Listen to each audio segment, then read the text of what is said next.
Hai gorgeous, welcome to my place. Terima kasih sudah mengklik video ini. Sebelum kita masuk ke video, aku mau kalian tahu bahwa video ini hanya untuk hiburan dan berbagi informasi. So, berbuat baiklah pada setiap orang, kapanpun dan dimanapun, terutama di kolom komentar. Jangan tunjukkan komen kebencian atau kata-kata yang menyakiti pada siapapun juga. Dan dalam setiap kasus, ambil positifnya, buang negatifnya. Nggak pakai lama, watch.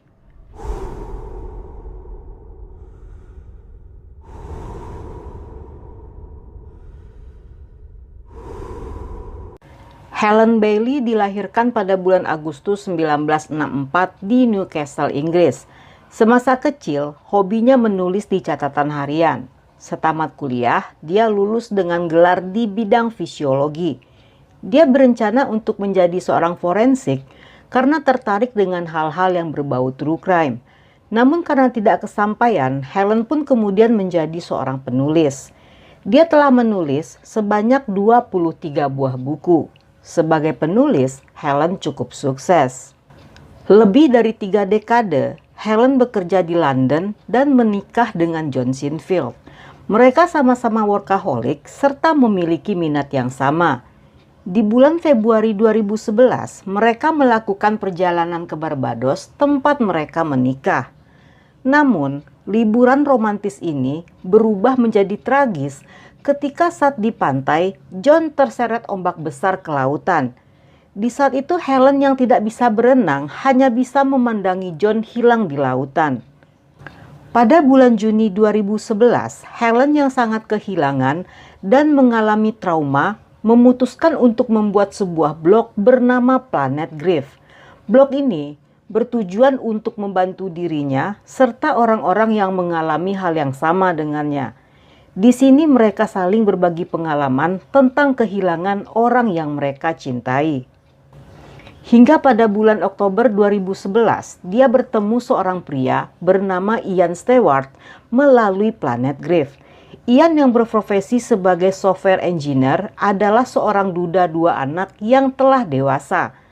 Mereka tinggal bersama selama 5 tahun di London, namun karena Ian tidak suka tinggal di kota besar, mereka pun memutuskan untuk pindah ke pedesaan di daerah Royston yang berjarak 2 jam perjalanan dari London. Mereka tinggal bersama seekor anjing peliharaan bernama Boris. Tidak lama kemudian, mereka bertunangan dan berencana untuk menikah dalam waktu dekat. Namun sebelum mereka menikah, pada tanggal 11 April 2016, Helen yang telah berusia 51 tahun menghilang entah kemana. Dia terakhir kali terlihat oleh tetangga pada saat sedang mengajak Boris berjalan-jalan di sekitar halaman rumahnya. Saat kejadian itu, Ian sedang berada di luar kota. 4 hari kemudian, pada tanggal 15 April, setelah kembali dari perjalanan, Ian menelpon 999 melaporkan kehilangan Helen. Menurutnya sebelum Helen hilang, dia terlihat sangat cemas dan sedikit depresi. Helen juga meninggalkan sebuah catatan yang mengatakan jika dia membutuhkan waktu untuk sendirian dan tidak ingin diganggu oleh siapapun. Helen juga menyebutkan dia berada di sebuah villa miliknya di daerah Broadstairs. Helen memiliki beberapa properti yang berada di beberapa daerah di Inggris, sehingga tidak terlihat aneh jika dia berada di salah satu tempat tersebut. Mendengar hal ini, polisi pun meminta agar mereka menunggu hingga Helen kembali. Saat itu, saudara laki-laki Helen yang tidak mengetahui jika Helen hilang menjadi khawatir ketika tidak bisa menghubunginya. Setelah beberapa hari belum mendapatkan kabar dari Helen, dia mencoba menelpon ke ponsel Helen setiap sekali 2 hari yang tetap tidak mendapatkan jawaban. Saat dia menghubungi Ian untuk menanyakan Helen yang dia kira mungkin sedang sibuk menulis proyek buku, seketika menjadi kaget ketika Ian memberitahu jika Helen sedang berada di Broadstairs. Namun abang Helen yang merasa tidak puas dengan jawaban itu segera mencari ke villa. Namun di sana pun dia tidak menemukan Helen ataupun anjingnya.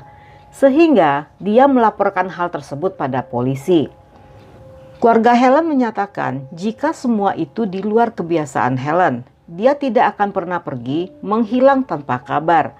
Polisi awalnya merasa bingung dan mengira Helen mungkin saja sedang depresi karena di saat itu merupakan tahun kelima John meninggal.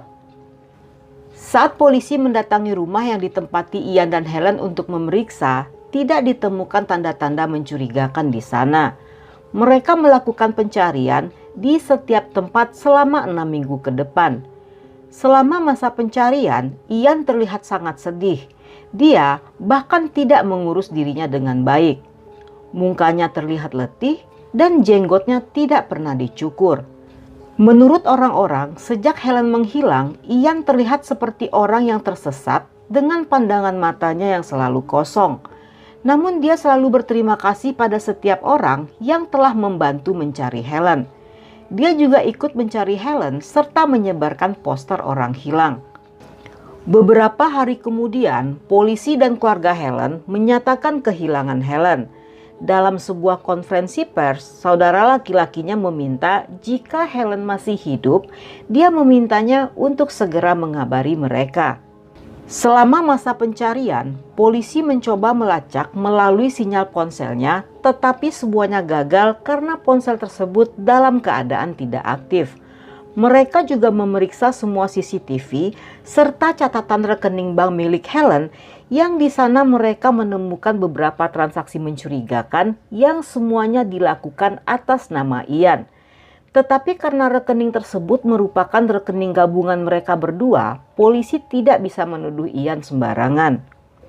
Ketika mereka kembali mendatangi Ian, pria itu tidak berada di rumah. Diketahui dia sedang berlibur sendirian dengan tiket serta fasilitas yang seharusnya akan mereka gunakan saat mereka menikah nanti. Pada tanggal 11 Juli, setelah kembali dari liburan selama 2 minggu, saat ditanyai, Ian memberikan jawaban yang menurut polisi cukup aneh untuk seseorang yang sedang kehilangan tunangannya. Ian mengaku hanya memakai fasilitas tersebut karena jika tidak dipakai akan segera expire. Setiap kali ditanya, pria itu memiliki jawaban yang berubah-ubah. Namun dia mengatakan jika mereka berencana untuk menikah dan menginginkan agar Helen pulang dengan selamat. 3 bulan setelah Helen hilang, polisi menangkap seorang pria lokal yang dicurigai terlibat dalam kasus ini. Namun dia kembali dibebaskan ketika 4 hari kemudian di tanggal 15 Maret saat polisi menanyai tetangga Helen, wanita tua ini memberi info jika di bawah garasi Helen ada sebuah lubang septic tank tua yang merupakan fondasi yang telah ada sejak rumah itu dibangun. Dia juga mengatakan pernah mendengar suara berisik yang berasal dari rumah tersebut. Ketika mereka memeriksanya, ditemukan sebuah lubang yang baru digali yang berada di samping lubang septic tank di bagian dinding lainnya. Selama mereka memeriksa rumah tersebut, mereka tidak menemukan lubang itu karena untuk menyembunyikan lubang tersebut, Ian memarkirkan mobil di atasnya. Dan bisa ditebak, sisa-sisa Helen dan Boris ditemukan di lubang baru itu. Kedua lubang tersebut dibuat saling terhubung dengan tujuan agar aroma jasad bisa tersamarkan dengan bau dari septic tank. Ian ditangkap keesokan harinya dengan dakwaan pembunuhan serta menyembunyikan jasad. Saat penangkapan dan dibacakan hak-hak Miranda, dia hampir pingsan di anak tangga. Dalam persidangan di bulan Oktober, dia mengaku tidak bersalah, namun jaksa menolak semua klaimnya. Motifnya diketahui karena asuransi. Ian menjadi satu-satunya orang yang menerima polis asuransi jiwa milik Helen yang bernilai 3,5 juta pound sterling. Selain hal tersebut, diketahui jika selama berbulan-bulan sebelum terjadinya kasus ini, Ian telah mencekoki Helen dengan obat bius sebelum akhirnya melenyapkannya. Berdasarkan hasil otopsi, saat Helen dimasukkan ke dalam lubang, dia masih dalam keadaan hidup. Ian juga berusaha sebanyak 2 kali untuk menjual apartemen milik Helen di hari Helen menghilang. Saat ditanyai pengacara Helen, Ian mengaku jika Helen sedang tidak enak badan dan mewakilkan pada Ian untuk menjualnya. Dan selama 5 tahun bersama, ternyata Ian sering menipu Helen. Dalam masa persidangan, dia kembali mengarang sebuah cerita baru jika Helen dan Boris diculik oleh dua orang pria bernama Nick dan Joe yang meminta tebusan sejumlah 500.000 pounds. Yang semua karangan bohongnya ini lagi-lagi tidak berhasil menipu pengadilan. Di bulan Februari 2017, Ian divonis hukuman penjara seumur hidup dengan kesempatan pembebasan bersyarat setelah 34 tahun. Diperkirakan saat bebas dia telah berusia 90 tahun. Setelah Helen meninggal, polisi mulai menyelidiki tentang kematian istri pertama Ian yang bernama Diane yang diketahui juga meninggal secara misterius. Diane yang sejak kecil mengidap epilepsi ditemukan tewas di taman rumah mereka pada tahun 2010. Setelah kematian Diane, Ian menerima uang asuransi sebesar 30.000 pound. Menurut teman-teman lama Ian, pria ini sangat terobsesi dengan uang dan kematian Helen memiliki motif yang mirip dengan kematian Diane. Namun karena Diane telah meninggal 7 tahun sebelumnya, mereka pun kesulitan untuk memeriksanya. Sehingga Ian pun terbebas dari pemeriksaan kasus Diane.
Dan cukup sampai di sini cerita kita kali ini. Semoga kalian suka dengan ceritanya. Jangan lupa ajak teman-teman kalian yang suka dengan konten seperti ini untuk gabung di sini.